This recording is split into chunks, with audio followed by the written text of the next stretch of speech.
El charro que llegó a ocupar un trono vacío. Te dicen por ahí viene la racada. Vicente Fernández, conocido cariñosamente como el Charro de Huentitán, fue uno de los cantantes y actores más emblemáticos e influyentes de la música ranchera mexicana. Poseedor de una voz potente, expresiva y con un alcance excepcional, logró consolidarse como el máximo exponente de la música mexicana después del fallecimiento de los grandes ídolos de la canción ranchera, como Pedro Infante, Javier Solís y Jorge Negrete. Algunos incluso lo consideran el cuarto gran charro, cuando parecía que ya nadie podría llenar los zapatos de aquellas leyendas. Mucha razón, le hago caso al corazón. Y fíjense amigos, Vicente no llegó a ese lugar porque alguien le regalara el camino, ni porque hubiera nacido rodeado de lujos o contactos importantes. Lo suyo fue picar piedra desde abajo, aguantar rechazos y seguir cantando cuando muchos ya le habían cerrado la puerta en la cara. La neta, pocos imaginaron que aquel muchacho de Jalisco terminaría convertido en una figura casi intocable, admirada por millones, pero también rodeada de controversias que, con los años, fueron creciendo como bola de nieve. ¿Qué tal amigos de Tutoriales Gerberín? Hoy vamos a conocer mucho más sobre el Charro de Huentitán, una de las grandes leyendas de la música ranchera, un hombre que conquistó escenarios, levantó pasiones y que, para bien o para mal, siempre dio de qué hablar. Pero de antes de entrarle de lleno a esta historia, si todavía no te has suscrito al canal, hazlo ahora mismo y dale click a la campanita para que te avisemos cada vez que subamos un nuevo video. Ponte cómodo, prepara algo para tomar y desde ya regálanos tu like, porque lo que viene está bueno y ahora sí, como decía mi abuelita, a lo que te truje chencha. La tragedia que abrió el camino al trono. Vicente Fernández vio la luz por primera vez el 17 de febrero del año 1940 en Huentitán el Alto, en el estado de Jalisco, México. Falleció el 12 de diciembre del año 2021, a los 81 años, en Guadalajara, Jalisco. Aunque claro, esta fecha está muy controversial y de eso hablaremos más adelante. Vicente Fernández falleció después de haber permanecido varios meses en el hospital a causa de una caída ocurrida en su rancho. Sin embargo, incluso ese último capítulo quedó envuelto en rumores, porque mucha gente puso en tela de juicio la fecha exacta de su muerte. El 10 de diciembre se comenzó a especular sobre el deceso del intérprete. Las redes sociales colapsaban ante la incertidumbre. La familia optó por subir un comunicado expresando lo siguiente. El señor Vicente Fernández en las últimas 12 horas presentó agudización de su estado de salud. Hubo quienes aseguraron que Vicente no había fallecido precisamente el 12 de diciembre, sino algunos días antes y que supuestamente la familia habría esperado para anunciarlo en esa fecha tan importante para los mexicanos, como el Día de la Virgen de Guadalupe. Otros fueron todavía más lejos y dijeron que todo había sido preparado para provocar mayor impacto, atraer la atención de los medios y convertir su despedida en un acontecimiento todavía más grande. Ahora bien, esas versiones nunca fueron confirmadas oficialmente, pero corrieron con tanta fuerza que terminaron formando parte de la polémica alrededor de su muerte.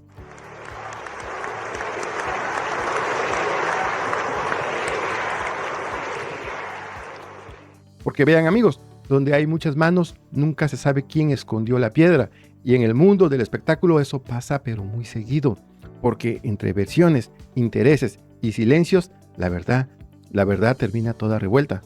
Lo cierto es que Vicente Fernández vivió rodeado de polémica y ni siquiera su muerte logró escapar de ellas. Hasta su último adiós hubo versiones encontradas, sospechas y personas preguntándose si realmente se había contado toda la verdad. Vicente Fernández empezó a cantar inspirado por las grandes estrellas de la época de oro. Él mismo dijo que admiraba profundamente a Pedro Infante y que no se perdía ninguna de sus películas y que soñaba con algún día convertirse en una figura como él, pero también comenzó a cantar por necesidad, porque su familia atravesaba una situación económica bastante complicada y había que llevar dinero a la casa.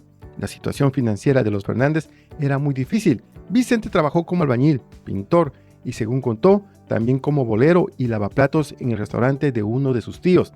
No había trabajo pequeño cuando se trataba de poner comida sobre la mesa. Él hacía lo que fuera necesario, se ensuciaba las manos, cargaba materiales, lavaba platos y limpiaba zapatos, porque sabía que las cuentas no se pagaban solas. Fui mesero, fui cantinero, fui cajero. No. ¿Y cuándo descubrió que Dios le había dado el don de la voz? Desde chico.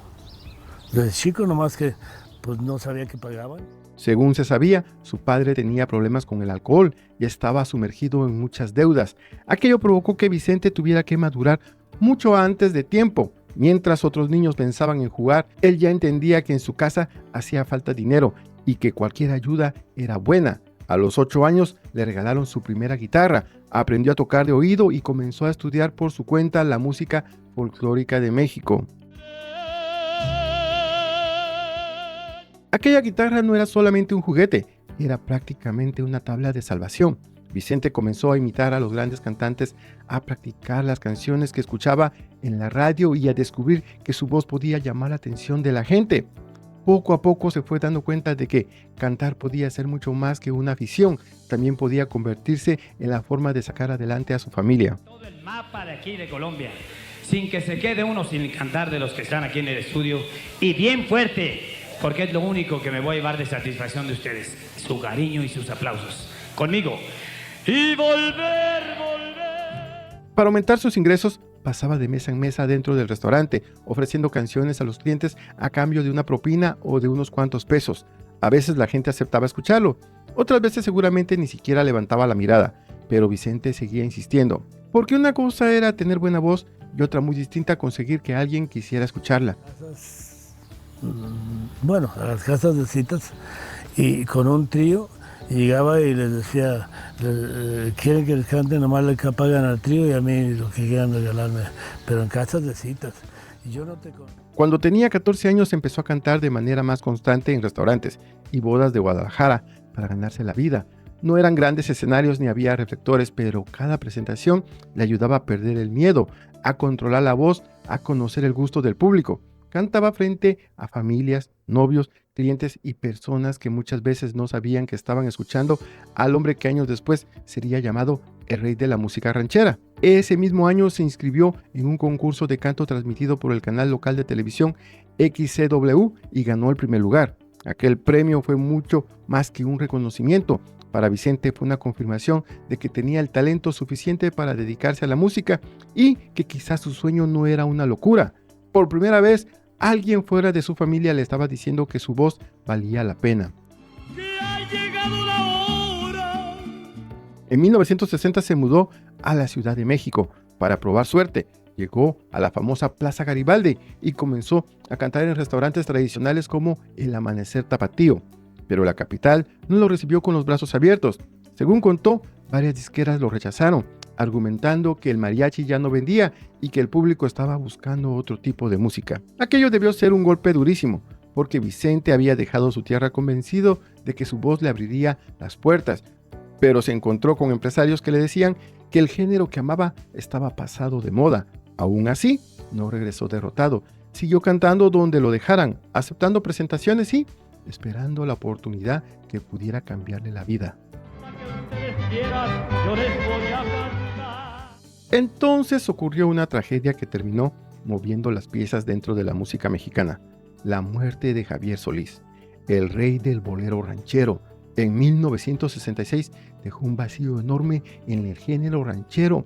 Era considerado por muchos la mejor voz de la historia y acababa de fallecer con apenas 34 años de edad. Eso sin querer le abrió la puerta a Vicente Fernández, porque cuando estaba Javier Solís vivo no había manera de hacerle competencia. Las disqueras comenzaron a buscar una nueva voz masculina que pudiera ocupar aquel espacio y mantener vivo el negocio. Fue así como CBS, empresa que años después pasaría a ser conocida como Sony Music, comenzó a buscar a un posible sucesor. Era imposible reemplazar al rey del bolero, así que, pues como quien dice, agarraron a Vicente Fernández ya de perdiz. Vicente Fernández ya les había ido a pedir chance, pero en Sony Music le dijeron que no, porque su voz no era ni siquiera comparable a la de Javier Solís, que tenía una voz perfecta y aterciopelada. La voz de Vicente Fernández era potente, pero no tenía un color de voz aterciopelado, sonaba muy vulgar, dijeron los de la disquera. Y estaba Vicente Fernández, el mismo hombre al que poco tiempo antes le habían dicho que el mariachi ya no vendía. De pronto, el género necesitaba una nueva figura y él tenía la voz, la presencia y las ganas de demostrar que podía convertirse en esa estrella. Ahí fue cuando el camino se le abrió, pero también comenzó una historia mucho más complicada, porque llegar a la cima era una cosa y mantenerse allí sin hacer enemigos era otra muy distinta. Y aquí la pregunta es, ¿Consideras tú que Vicente Fernández llegó al éxito solamente por su talento? ¿O la muerte de Javier Solís fue la que terminó abriéndole un lugar que antes le habían negado? lejos para ver si acaso Pero vean amigos, había otro personaje que también había sido enemigo de Javier Solís y todo por una mujer. Ese era José Alfredo Jiménez, quien antes se había peleado con Javier Solís porque éste le quería pedalear su bicicleta, es decir, le había coqueteado a su esposa. Y ahí también hubo una rivalidad parecida con Vicente Fernández. José Alfredo Jiménez le declaró la guerra a Vicente Fernández. Una vez que Vicente Fernández llegó a la disquera CBS, había que ponerse a trabajar, y así lo hizo. Sus primeros sencillos fueron Perdóname y Cantar desde el alma, canciones con las que comenzó a abrirse paso dentro de la industria. Sin embargo, el primer gran bombazo de su carrera llegó en 1969 con Tu camino y el mío, un disco que se convirtió en un auténtico parteaguas. A partir de ese momento, Vicente Fernández dejó de ser una promesa para convertirse en uno de los nombres más fuertes de la música regional mexicana. de vino. Pero como dice el dicho, el que persevera alcanza, y apenas unos años después llegaría la canción que cambiaría la vida de él para siempre. En 1972 grabó Volver, Volver, composición de Fernando Z. Maldonado. Aquel tema no solo fue un éxito, fue un fenómeno. Rebasó las fronteras de México, conquistó toda América Latina, llegó hasta los Estados Unidos y terminó convirtiéndose en un himno de la música ranchera. Desde entonces, muchos comenzaron a verlo como el heredero de la tradición de los grandes charros mexicanos. Pero me llegó el momento. Sin embargo, mientras su fama crecía como la espuma, también comenzaron a surgir rumores de una relación con el hombre que para muchos sigue siendo el verdadero rey de la canción ranchera, José Alfredo Jiménez, compositor de la mítica canción El Rey. Aunque públicamente José Alfredo nunca habló mal de Vicente Fernández frente a las cámaras, dentro del medio artístico siempre circularon versiones de que entre ambos existía una fuerte tensión impulsada por varios conflictos. El primero tenía que ver con la autoría de Las llaves de mi alma. Según contó Vicente Fernández, José Alfredo Jiménez lo llamó para felicitarlo y decirle que la canción le había quedado muy bonita. Sin embargo, dentro del gremio de compositores comenzó a correr un fuerte rumor de que esa obra en realidad había sido escrita por Chucho Monje o incluso por el propio José Alfredo Jiménez. Siempre ha circulado la versión de que durante una reunión de compositores, José Alfredo encaró a Vicente y lo acusó de atribuirse autorías que no le correspondían. Lo que habría provocado una fuerte discusión entre el compositor más importante de México y la joven figura que comenzaba a conquistar los escenarios. Como dicen por ahí, cuando el río suena, agua lleva, aunque nunca existió una confirmación pública de este supuesto enfrentamiento. Una buena vieja y una buena mula. El segundo conflicto giró alrededor de Alicia Juárez, la última esposa de José Alfredo Jiménez. Tras la muerte del compositor en 1973, Alicia continuó su carrera artística, incluso llegó a grabar duetos y realizar presentaciones junto a Vicente Fernández. Diversos testimonios dentro del medio señalan que antes de fallecer, José Alfredo veía con molestia la cercanía entre ambos. Incluso habría sentido celos por el trato y el supuesto coqueteo que existía entre Vicente y Alicia, llegando a considerar al jalisciense como una amenaza, tanto en el terreno personal como en el profesional. Y ya se sabe que cuando se mezclan los celos, el orgullo y la competencia, cualquier chispa puede terminar encendiendo el fuego. Y todavía hay una tercera versión que muchos consideran la más lógica. Se trata de los celos profesionales y el relevo generacional. A finales de los años 70 y principios de los 70, José Alfredo Jiménez ya enfrentaba serios problemas de salud provocados por la cirrosis, mientras Vicente Fernández irrumpía en la escena como una potencia vocal impresionante y una juventud que enamoraba al público. José Alfredo era un genio incomparable para escribir canciones, pero Vicente poseía un vozarrón que llenaba palenques, teatros y ferias. Poco a poco, los reflectores comenzaban a apuntar hacia Chente, algo que, según cuentan quienes vivieron aquella época, pudo haber despertado un sentimiento natural de competencia.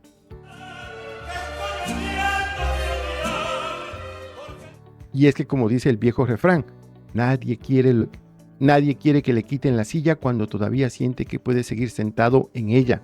Lo más curioso de toda esta historia es que mientras José Alfredo Jiménez estuvo con vida, Vicente Fernández nunca grabó una composición suya.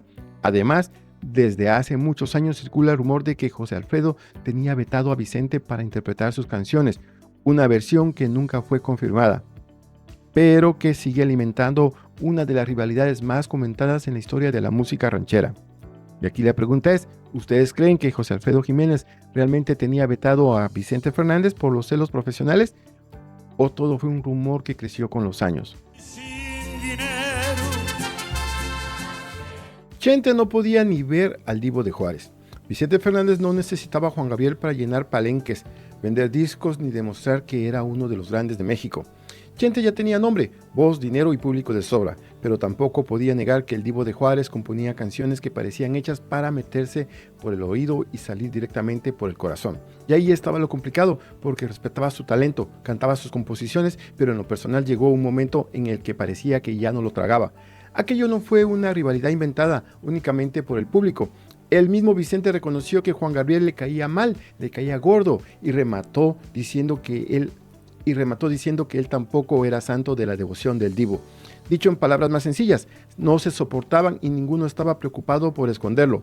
Eran dos figuras demasiado grandes, dos maneras completamente distintas de entender la vida, el respeto y hasta la forma en que un hombre debía comportarse.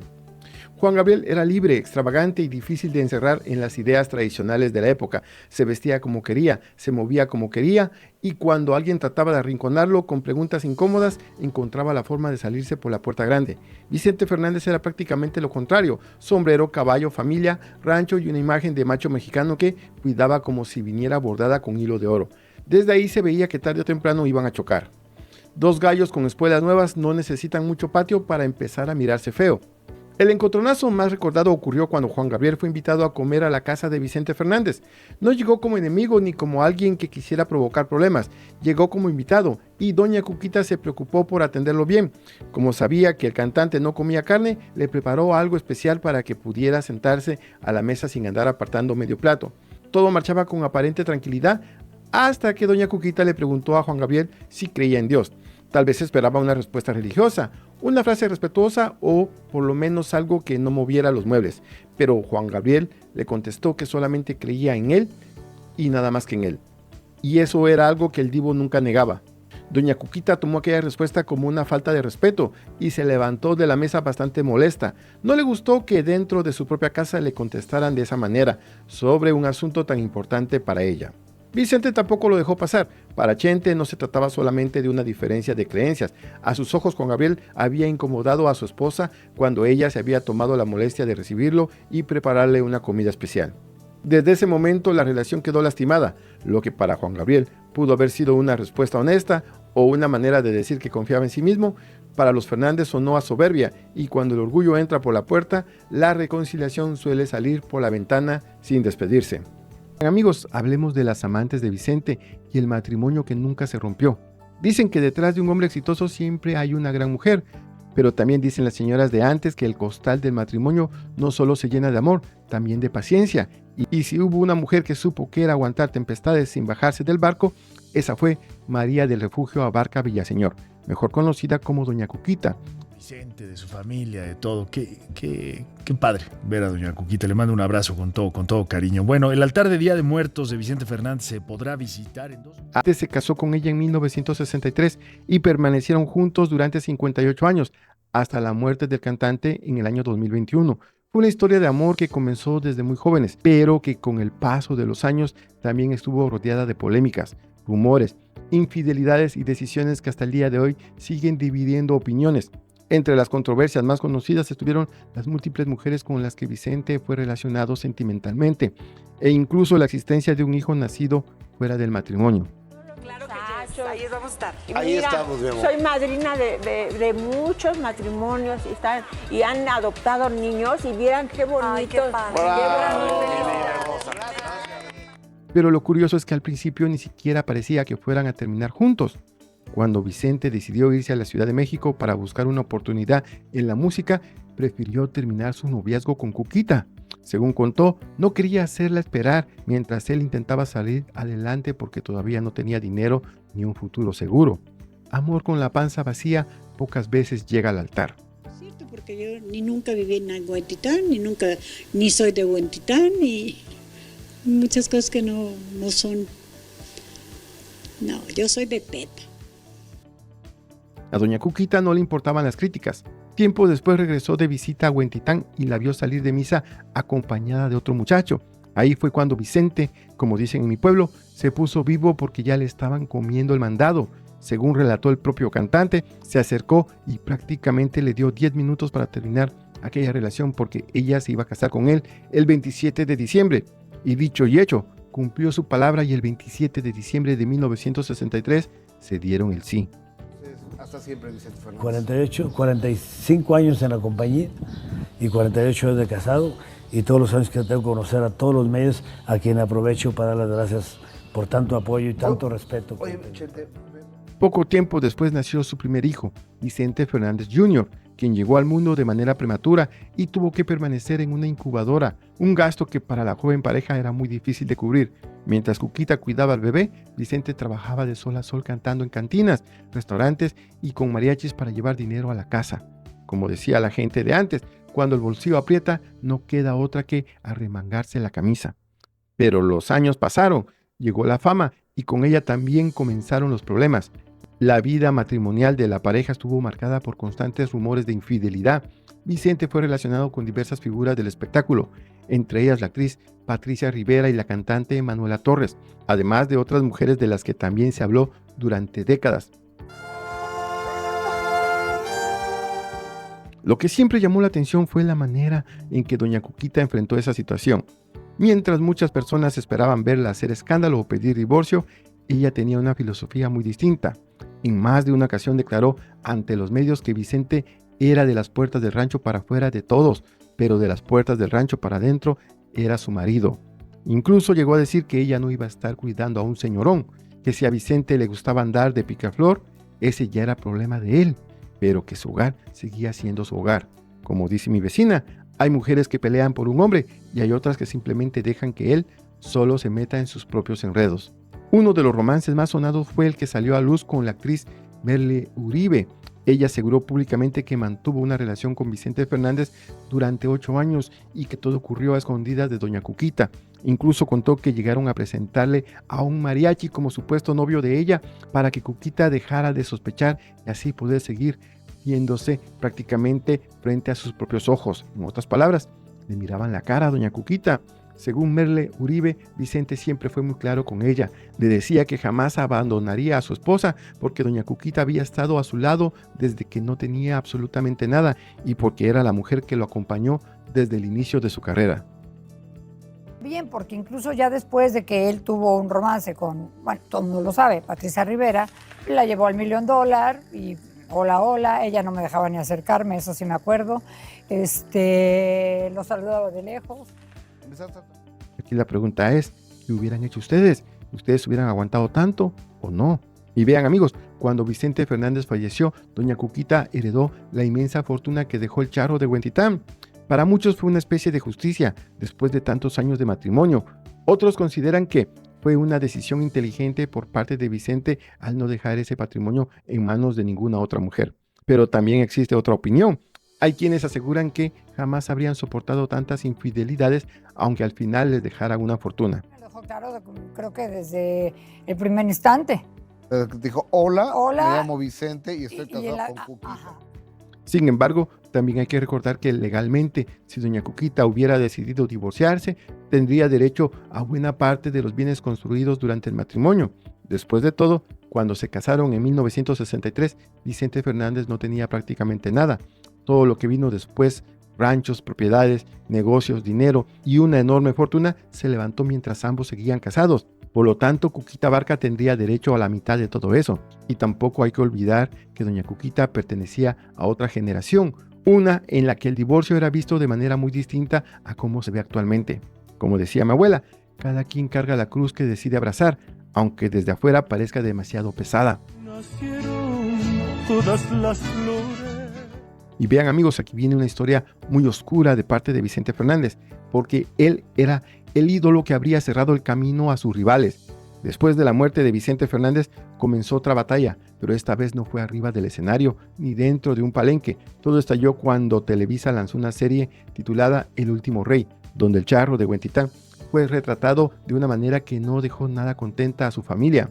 mi familia, pero también nos destrozó. Doña Cuquita Vaca sacó las uñas y emprendió acciones contra la empresa, asegurando que aquella producción no respetaba la imagen ni la memoria de su esposo. Sin embargo, en medio del pleito, también apareció un detalle que provocó todavía más comentarios. Al mismo tiempo, Netflix preparaba otra serie sobre la vida de Vicente Fernández, pero esa sí había sido autorizada por la familia. Y ahí fue cuando muchos dijeron que había más de un interés sobre la mesa, porque mientras la producción de Netflix contaba con el permiso de los Fernández, de la serie de Televisa la familia no recibiría ni un centavo. Como dice mi vecina, una cosa es defender el apellido y otra muy distinta dejar que alguien más cobre contando los secretos de la casa. Y Televisa terminó abriendo una puerta que durante muchos años había permanecido bien cerrada, porque mientras Vicente estuvo vivo, muchas historias circulaban por los pasillos, pero pocos se atrevían a decirlas públicamente. Ya saben cómo es esto, cuando el león está despierto, hasta los más valientes caminan de puntitas. En otro momento damos entrevistas, muchas gracias. Pero después de su fallecimiento, comenzaron a salir declaraciones de artistas y personas de televisión que aseguraban conocer una cara muy distinta del cantante. Una de las acusaciones más fuertes vino del productor Reinaldo López, reconocido por haber estado detrás del programa Hoy y de otras producciones. Según sus declaraciones, Vicente Fernández fue durante muchos años un hombre que intentó controlar buena parte de lo que ocurría alrededor de la música ranchera. El productor aseguró que Chente decidía quién podía imitarlo en televisión y que también tenía un enorme peso dentro de los palenques. Incluso lo señaló de haber perjudicado al género ranchero al impedir que nuevas figuras crecieran y pudieran hacerle competencia. Aquello fue como sacudir un árbol lleno de mangos maduros, porque apenas surgieron esas declaraciones, muchas personas comenzaron a desempolvar antiguas entrevistas de cantantes que ya se habían quejado de situaciones parecidas. Uno de ellos fue Jorge Valente, quien aseguró que apoyó a Vicente Fernández cuando apenas comenzaba su carrera. Según contó, él fue una de las personas que le abrió puertas dentro del ambiente artístico, pero después recibió como pago una buena colección de piedras en el camino. Valente afirmó que Vicente supuestamente entregaba dinero a algunos programadores de radio para que no transmitieran su música. También aseguró que hablaba con empresarios y dueños de palenques para pedirle que no lo contrataran, advirtiéndoles que si daban trabajo a Valente, entonces él ya no se presentaría en esos lugares. En pocas palabras, según esta versión, los empresarios tenían que escoger entre contratar a Jorge Valente y conservar a la gran estrella del momento. Y ya sabemos cómo termina esta historia, porque donde manda el billete grande, el pequeño casi siempre termina sentado afuera. Jorge Valente también declaró que fue él quien llevó a Vicente por primera vez a la disquera CBS, porque durante los años 70 ya tenía contactos dentro de la compañía. Los ejecutivos no estaban convencidos de darle una oportunidad a Chente, porque no les gustaba completamente su estilo. Valente habría insistido para que por lo menos le grabaran un sencillo y así comprobaran si podía funcionar entre el público. Sin embargo, tiempo después Jorge enfermó y tuvo que alejarse temporalmente de la música. Cuando regresó, Vicente Fernández ya se encontraba bien acomodado dentro de la disquera y comenzaba a sonar con fuerza en la radio. Según Valente, aquel joven al que había ayudado terminó poniéndole obstáculos para evitar que volviera a convertirse en su competencia. Y es que, como dicen por ahí, le prestó la escalera y cuando quiso subir ya se la habían escondido. Pero Jorge Valente no fue el único que hizo acusaciones de este tipo. El cantante Juan Valentín también aseguró que mientras él interpretaba baladas, llevaba una buena relación con Vicente Fernández. El problema había comenzado cuando decidió grabar un disco de música ranchera. Según contó, a Vicente no le agradó que Juan Valentín entrara en el terreno que él consideraba suyo. Incluso afirmó que dentro de CBS llegaron a decirle que no podían grabarle música ranchera porque Vicente Fernández se molestaría. Sería muy importante eso, ¿no? ¿Y con Vicente Fernández algún recuerdo o no alternó? Pues mira, con Vicente fuimos amigos desde que empezábamos, la verdad. Lo que pasa es que yo era baladista y él era ranchero, trabajaba. Ante la falta de oportunidades en México, Juan Valentín habría decidido emigrar a Estados Unidos y continuar grabando por aquel rumbo. Según su versión, en México era muy difícil abrirse camino porque Chente tenía prácticamente monopolizado el género ranchero. Juan Valentín también fue uno de los primeros artistas que convirtió en éxito la canción Urge de Martín Urieta. Tiempo después, Vicente Fernández decidió grabarla cuando comenzó a notar que el público se la pedía constantemente en los palenques. Sin embargo, Juan Valentín aseguraba que el primer gran éxito de aquel tema había sido suyo. A estas historias se sumaron los comentarios alrededor de Valente Pastor, otro intérprete con una voz impresionante que, según diferentes versiones, tampoco recibió la promoción que merecía porque habría estado vetado por Vicente Fernández. Se decía que por esa razón muchos empresarios no querían contratarlo para cantar en los palenques. Y cuando una persona habla, todavía se puede pensar que se trata de una molestia personal. Pero cuando aparecen varios cantantes contando historias parecidas, la cosa comienza a oler distinto. Como dice mi vecina, una golondrina no hace verano, pero 5 ya parecen reunión familiar.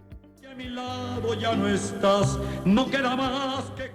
Por eso, muchas personas aseguran que Vicente Fernández, en lugar de promover y fortalecer la música tradicional mexicana, terminó perjudicando el mismo género que lo convirtió en una estrella. Según sus críticos, no permitió que otros intérpretes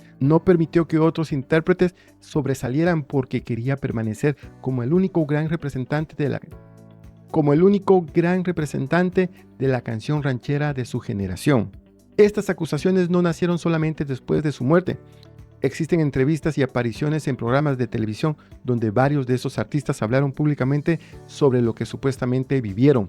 Sin embargo, durante muchos años aquellas declaraciones no tuvieron la misma fuerza que alcanzaron después del enfrentamiento entre Doña Cuquita y Televisa.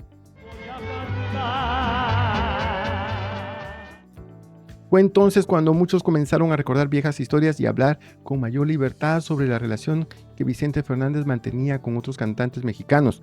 Lo que antes se comentaba en voz bajita, después de su muerte comenzó a decirse con todas sus letras. Pero las críticas no se quedaron únicamente en su manera de manejar el negocio. También hubo quienes cuestionaron su forma de cantar. Algunas personas aseguraban que Vicente Fernández no cantaba, sino que gritaba, especialmente cuando interpretaba canciones románticas o boleros. Según sus detractores, en ese tipo de temas llegaba a salirse de ritmo, no encuadraba y no podía acomodar su voz de la misma manera que otros intérpretes. En cambio, las canciones bravías, llenas de fuerza, orgullo y despecho, eran las que mejor se ajustaban a su estilo. Precisamente por eso temas como La Ley del Monte y De un rancho a otro terminaron convirtiéndose en parte fundamental de su éxito. Ahí podía soltar toda la potencia de su voz, alargar las notas y cantar como si estuviera retando al mundo entero. Nadie puede negar que Vicente Fernández se convirtió en una de las figuras más grandes de la música mexicana, pero detrás del traje de charro, los aplausos y los palenques llenos, también quedaron señalamientos de artistas que aseguraron haber sido bloqueados por él, porque una cosa era el Vicente Fernández que el público admiraba sobre el escenario y otra muy distinta, el hombre que según sus rivales movía los hilos detrás del telón para asegurarse de que nadie le quitara la corona. ¿Y ustedes qué dicen? ¿Y ustedes creen que Vicente Fernández realmente utilizó su poder para bloquear a otros cantantes? ¿O todo se trató del resentimiento de artistas que nunca lograron alcanzar su éxito? Hablemos del carácter de Vicente Fernández y la polémica que rodeó hasta su muerte. Con el paso de los años, conforme fue alcanzando la cima del éxito, muchas personas aseguraban que Vicente Fernández se volvió un hombre muy difícil de aconsejar. Según quienes lo conocieron, ya no aceptaba fácilmente que alguien le dijera que estaba equivocado o que había hecho algo mal. Y es que vean amigos, cuando el aplauso se vuelve costumbre, hay quien ya no escucha ni el eco de los consejos. Tu luz, de norte a sur.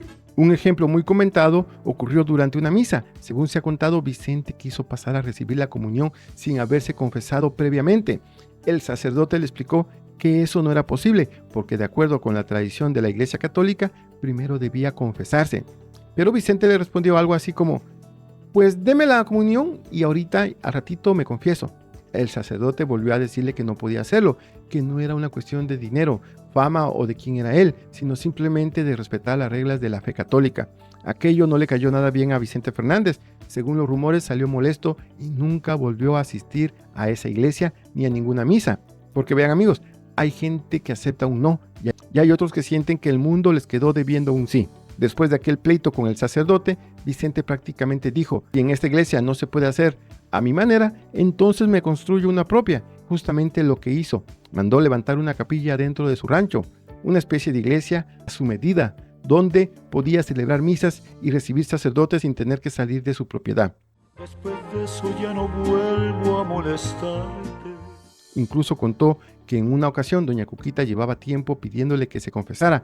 Entonces Vicente, en lugar de ir él solo por voluntad propia, terminó aceptando y hasta llevó a un sacerdote al rancho para cumplirle el gusto. O sea, la confesión casi fue regalo para Cuquita, porque él dejó claro que lo hizo más por complacerla que porque le naciera. Y es que, como dicen en mi pueblo, cuando la esposa insiste mucho, hasta el más terco termina hincándose, aunque sea refunfuñando. Y no me hace reclamo. Con el paso del tiempo también surgió una interpretación muy curiosa entre algunas personas. Hubo quienes aseguraron que la profunda religiosidad de doña Cuquita hizo que Vicente Fernández terminara falleciendo precisamente el 12 de diciembre, Día de la Virgen de Guadalupe, como si la historia hubiera querido cerrar ese capítulo con una fecha llena de simbolismo para millones de mexicanos. Sin embargo, esa versión fue puesta en duda por Gustavo Albite, un locutor que aseguró haber sido amigo y compadre de Vicente Fernández durante más de 50 años. Él acusó públicamente a la familia de haber manejado la muerte del cantante con demasiado sensacionalismo. Según Albite, Vicente no habría fallecido exactamente el 12 de diciembre, sino antes, y la familia habría esperado hasta el Día de la Virgen de Guadalupe para anunciarlo y conseguir un mayor impacto. Eso sí, Albite puso en duda la fecha oficial, pero no fue él quien presentó pruebas médicas de que Vicente tuviera muerte cerebral. Incluso lanzó una frase que dio mucho de qué hablar al asegurar que hicieron show contigo, amigo, hasta en tu muerte. Una declaración que generó un enorme debate entre quienes defendían a la familia Fernández y quienes consideraban que el periodista estaba diciendo una verdad incómoda. Hasta el día de hoy, no todos comparten esa versión, pero lo cierto es que la muerte de Vicente Fernández, al igual que buena parte de su vida, también terminó envuelta en la polémica, porque como dice mi vecina, hay personas que ni después de partir dejan de dar de qué hablar. ¿Y ustedes qué opinan, amigos? ¿Creen ustedes que la familia Fernández manejó correctamente el anuncio de la muerte de Vicente o piensan que realmente hubo intereses detrás de la fecha en la que se dio a conocer la noticia? El legado de Vicente Fernández entre la gloria y la polémica. Hablar de Vicente Fernández es hablar de una vida llena de éxitos, excesos, controversias y momentos que todavía hoy siguen dividiendo opiniones. Estuvo rodeada de aplausos, sí, pero también de polémicas que lo acompañaron hasta el último de sus días. Hubo señalamientos de todo tipo, desde acusaciones de homofobia, críticas por algunas actitudes con mujeres jóvenes que quedaron grabadas en video, sus excesos, sus romances y las decisiones que tomó a lo largo de su carrera. Y es que vean, amigos, el que vive tan arriba también está expuesto a que todos le vean las manchas. Pero dejando a un lado las controversias, también es imposible negar lo que Vicente Fernández representó para la música mexicana. Fue una de las voces más importantes del género ranchero, un artista que llevó la música a escenarios de todo el mundo y que hizo que millones de personas se enamoraran de canciones que hoy ya forman parte de la historia. Su legado trascendió fronteras y muy pocos intérpretes han logrado llenar tantos palenques, vender tantos discos y convertirse en un símbolo de México, como lo hizo él. Vicente vivió exactamente como quiso, cantó lo que quiso, dijo lo que quiso, defendió sus ideas hasta las últimas consecuencias, amó a su manera, cometió errores, tomó decisiones que todavía generan debate y construyó una vida que sigue dando de qué hablar, incluso después de su partida. Y lo más seguro es que, detrás de la leyenda, todavía existen muchas historias que jamás conoceremos, secretos que se fueron con él y otros que quizá quienes estuvieron a su lado nunca contaron. Ahora sí, cuéntenme ustedes en los comentarios con qué parte de la vida de Vicente Fernández se quedaron, con el ídolo que revolucionó la música ranchera o con el hombre lleno de luces y sombras que siempre estuvo envuelto en la polémica. Hasta el final. Los leo en los comentarios. Y si les gustó este video, no olviden dejarme su like, suscribirse al canal y activar la campanita para que no se pierdan las próximas historias. Gracias por acompañarme una vez más y como siempre, nos vemos en una próxima ocasión.